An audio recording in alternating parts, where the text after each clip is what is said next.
আজ ১লা মার্চ ২০২৫। নমস্কার, আমি কাকলি পাঁচমিশালি ব্লগ থেকে সবাইকে স্বাগত। আমি ভালো আছি, তোমরা সবাই ভালো তো? আজ আবার কিছু রান্না নিয়ে চলে এসেছি।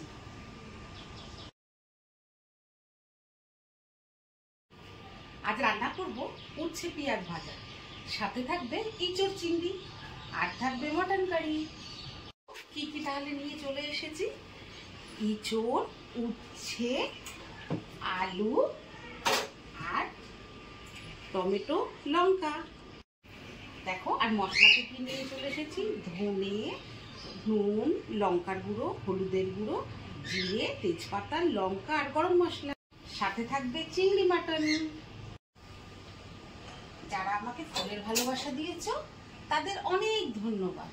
তোমাদের একটা কমেন্ট আমাকে অনেক আনন্দ দেয়। এবার আমি গ্যাস ধরে রান্নাটা বসিয়ে নিই। নুন, হলুদ আর পেঁয়াজ দিয়ে উচ্ছে ভাজাটা বসিয়ে দিলাম।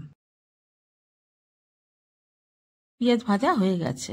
এবার আমি ইঁচড় চিংড়ি করবো, তার জন্য আমি কড়াইতে তেল দিয়ে নিলাম। তেল গরম হয়ে গেছে।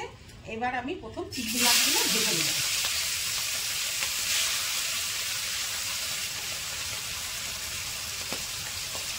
এই কড়াইতে আমি আলুগুলো ভেজে নেবো নুন হলুদ দিয়ে।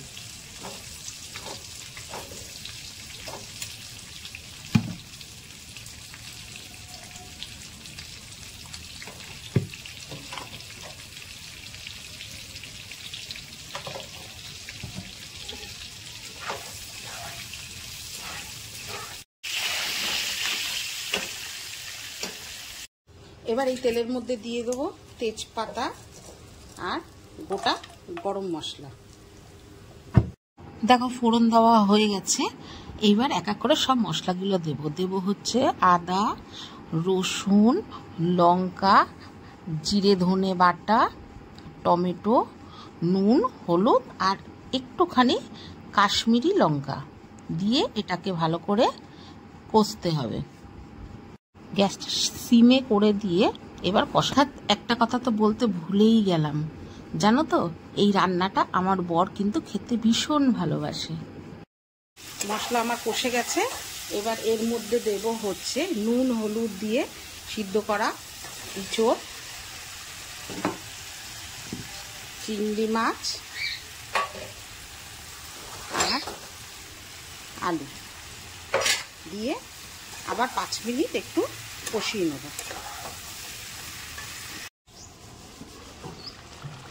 দেখো, আমাদের ইঁচড় চিংড়ি পুরো রেডি। এবার নামানোর আগে দিয়ে দেবো হচ্ছে গরম মশলা আর ঘি। দেখো তো কেমন হয়েছে। রাগ ঢাক না করে বাবু কমেন্টে জানিয়ে দিও। এবার করব মটন কারি। কড়াতে তেল দিয়ে নিলাম। আলুগুলো একটা একটা করে তেলের মধ্যে ভেজে নেব।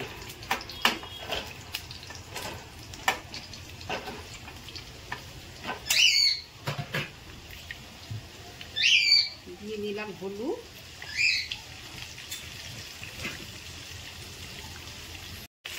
দিয়ে দেবো হচ্ছে নুন। এবার আলুটাকে ভাজছি। না, আমার আলু ভাজা হয়ে গেছে। এবারে তুলে নিলাম। এবার এই তেলে আমি দেব হচ্ছে তোমার গরম মশলা আর তেজপাতা। এবার দেব কুচানো পেঁয়াজ।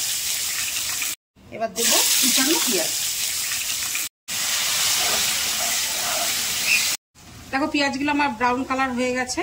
এইবার দেব হচ্ছে আমি আদা বাটা, রসুন বাটা, পেঁয়াজ বাটা, লঙ্কা বাটা আর ধনে আর জিরে বাটা।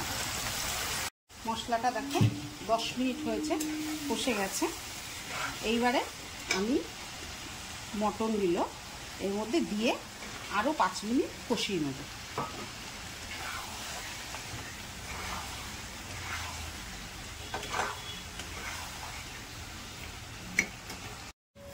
যে 5 মিনিট পর দেখো, আমার মাংসটা পুরো কষে গেছে। এবার এর মধ্যে দিয়ে দেবো হচ্ছে ভাজা আলু।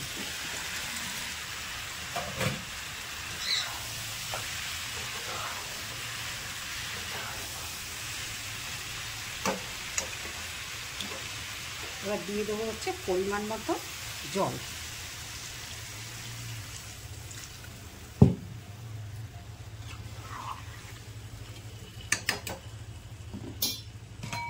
ঢেকে দিলাম। গ্যাসটা সিম করে প্রায় 30 মিনিটের মতন আমি এটাকে সিদ্ধ হতে দেবো। 30 মিনিট হয়ে গেছে, এবার আমি দেখি কি অবস্থা।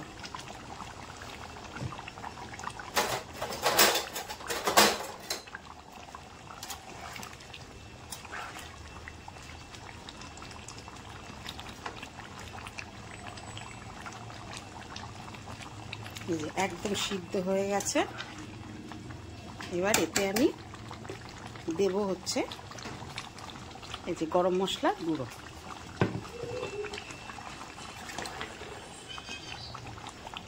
আমার মটন রেডি। দেখো আমার রান্না সব কমপ্লিট। দেখে বলো তো কেমন হয়েছে।